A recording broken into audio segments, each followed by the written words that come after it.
Je suis de retour aujourd'hui pour vous parler des vrais dirigeants de ce monde. Bon, je sais que beaucoup d'entre vous qui me suivez le savent déjà, mais je vois tous les jours à quel point c'est loin d'être clair pour tout le monde. Les gens sont frustrés et ils en veulent tellement à leur gouvernement, peu importe le pays. En France, on est supposé avoir de nouvelles élections présidentielles en 2022 et beaucoup ont hâte. Ils ont hâte de voir Macron éventuellement s'en aller pour qu'on puisse changer de berger. La réalité est que si on vote et qu'on souhaite vraiment élire un nouveau berger, c'est qu'on se comporte encore comme des moutons. Peu importe à quel point on se dit réveillé. Quand le peuple pense que voter est un devoir citoyen et que certains se sont battus pour qu'on puisse avoir ce droit, ils se sont battus pour une illusion de démocratie où la liberté est un leurre. La démocratie est complètement fausse, imaginaire. Pour la simple et bonne raison que l'apparence des choix se fait entre des candidats qui servent tous le même intérêt, le capitalisme. Le citoyen, en votant, donne son accord pour prolonger le contrôle total des populations par une poignée de milliardaires qui manipulent les chefs d'État marionnettes qu'ils croient élire. Tous les partis politiques élus, de toute façon, sont redevables à ceux qui financent leur parti durant les campagnes électorales. Et pour vous montrer à quel point ils donnent tous à manger au même loup, on peut prendre l'exemple de l'élection américaine de 2004 qui opposait Bush et Kerry. Donc les deux campagnes ont été financées par les mêmes compagnies. Les deux hommes ont d'ailleurs fait partie du même club, Skull and Bones, dont je vous ai déjà parlé sur cette chaîne. Donc j'ai envie d'apporter une vision beaucoup plus large. Et c'est super important de rappeler que les chefs d'État pour qui on croit voter sont eux-mêmes dirigés par d'autres. Tout est faux. Les votes et les intentions de vote, les sondages, les pourcentages que vous voyez dans les médias, tout est truqué. Les médias sont quasi tous achetés et contrôlés par le gouvernement. Ou, plus exactement, par ceux qui contrôlent nos gouvernants, nos pseudo-gouvernants. Faut vraiment être d'une naïveté incroyable aujourd'hui, permettez-moi de le dire, pour croire que votre vote, votre opinion, non seulement compte, mais peut changer les choses. Et plus vous vous informez via ces médias, plus vous restez programmé dans cette idéologie qu'on vous donne le choix et qu'il faut absolument le saisir.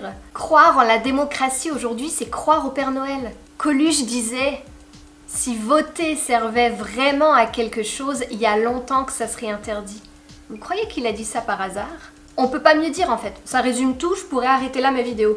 Donc on va tenter de remettre l'église au milieu du village en résumant bien sûr, de façon à ce qu'un maximum de personnes puissent comprendre sans avoir envie de décrocher parce que c'est vraiment quelque chose à savoir. Faut vraiment, faut le savoir, faut que ça entre dans le cerveau de chaque être humain sur Terre. Qui est-ce qui tire vraiment les ficelles et qui écrit les scénarios de notre film terrestre depuis des siècles? Commençons par un soupçon d'histoire avec l'Empire britannique. Très important. Bien avant les changements de système de gouvernance, bien avant les révolutions et pseudo-démocraties, les familles qui régnaient en Europe se sont toutes unies autour de l'Empire britannique. Ils se sont tous mariés entre eux. Voilà. À partir de George V, le grand-père de la reine Elisabeth, ils sont tous de la même famille. Ainsi, les rois d'Espagne, de Norvège, du Danemark, de Suède, ils sont tous cousins. Une belle façon de régner partout, finalement.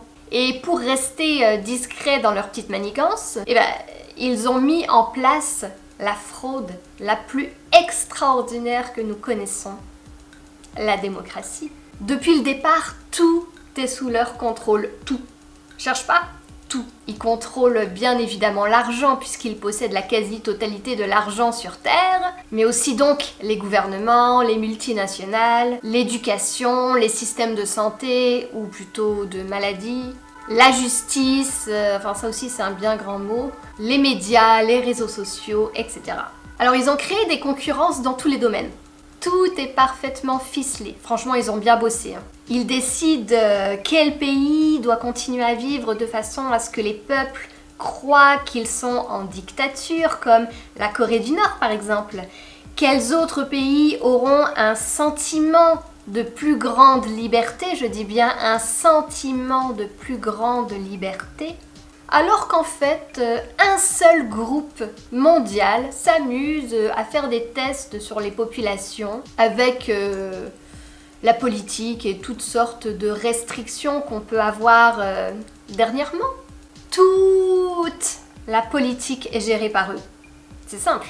Tous les partis qui s'opposent ou qui font semblant de s'opposer, les parlements, les débats politiques où tu vois qu'un tel s'en prend à l'autre. Franchement, ça fait d'excellents shows à la télé, hein, avouez. Pour faire ces excellents shows, pour que ce soit crédible, ben forcément il leur fallait des pions, comme les présidents, les premiers ministres, etc. Pour que les gens aussi puissent se focaliser sur des faux coupables. S'il y a quelque chose qui va pas dans un pays, c'est à cause du président, c'est pas mal, hein. Depuis des siècles, tout leur appartient. Ils sont même derrière un grand nombre d'informations disponibles sur le net concernant les francs-maçons, les Illuminati et tout ce qui s'ensuit. Tout ça pour bien sûr décrédibiliser le tout, pour embrouiller les gens et pour que ça soit plus facilement accepté comme une théorie du complot. Si on prend les Rothschild, bon, qui bien sûr sont liés à l'Empire britannique, hein, mais leur richesse est estimée à 500 000 milliards de dollars. Bon, je sais pas compter jusque-là. Hein. Ils détiennent et contrôlent presque toutes les banques centrales du monde. Et la liste est très longue. Les Rothschild sont derrière toutes les guerres depuis Napoléon. Les banques se nourrissent de la destruction et de la reconstruction d'un pays. Et c'est très rentable de financer les deux côtés d'une guerre.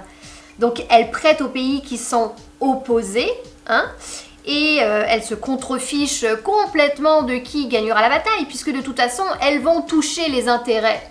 Donc quand on vous montre à la télé que tel pays est méchant et qu'il faut aller les attaquer, non, c'est juste la justification qu'ils donnent pour s'enrichir davantage. Encore là, les méchants présidents qui déclenchent soi-disant des guerres ne sont pas les décideurs. Bref, les Rothschild et l'Empire britannique sont donc au sommet de la pyramide du pouvoir. Donc après les Rothschild, on a les Rockefeller, les Dupont, les Astor, les Warburg, et toute une liste de familles ainsi que leur lignée, francs-maçons, hein, bien souvent. Mais ce qu'il faut vraiment comprendre, c'est qu'on a affaire à une oligarchie mondiale.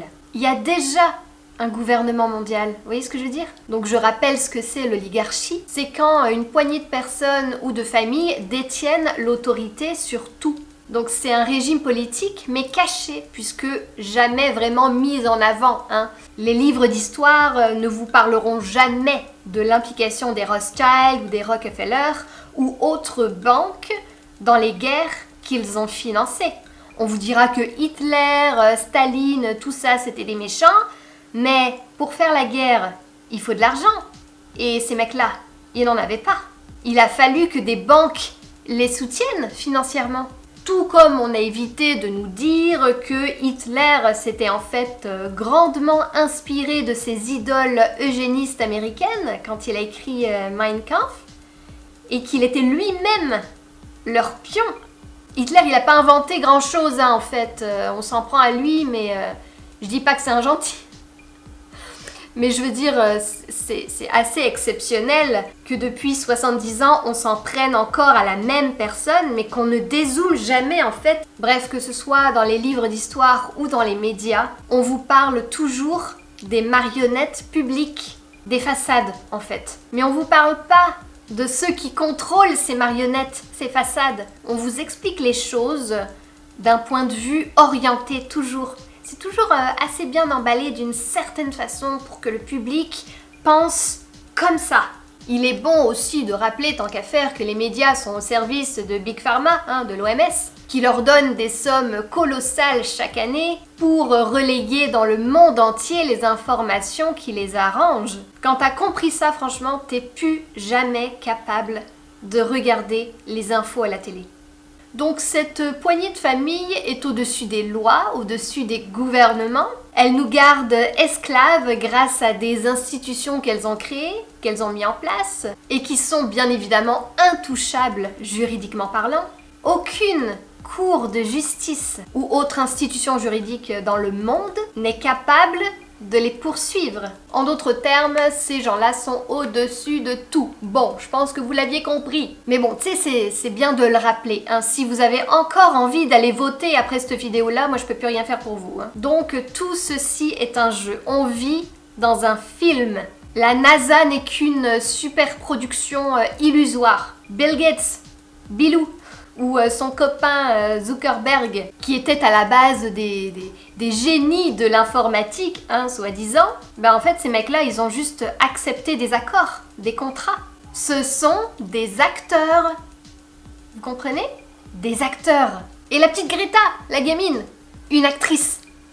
Tout cela sont des pions utilisés pour faire diversion. Bon, en échange de quelques privilèges tout de même. Hein. Quant au Vatican, ben... c'est probablement l'un des endroits où le plus de sacrifices d'enfants a lieu. Les religions ont été créées pour interdire le doute, pour interdire l'esprit critique, pour interdire le développement intérieur spirituel, en gros pour embrouiller l'esprit humain, hein, et surtout nous maintenir dans l'ignorance. Pour rester docile. Soyons des brebis, hein, il faut pas trop s'égarer. Et pendant qu'ils se font supposément la guerre entre religions, tout ça, ben les gens ne s'investissent pas dans le savoir de ceux qui pourraient réellement faire développer leur conscience. Nous n'avons pas besoin d'une religion ou d'un livre sacré falsifié, écrit et réécrit par l'homme pour avoir la foi. Si les religions étaient légitimes et vraies, il y en aurait probablement qu'une seule. Bah je sais pas, c'est logique non?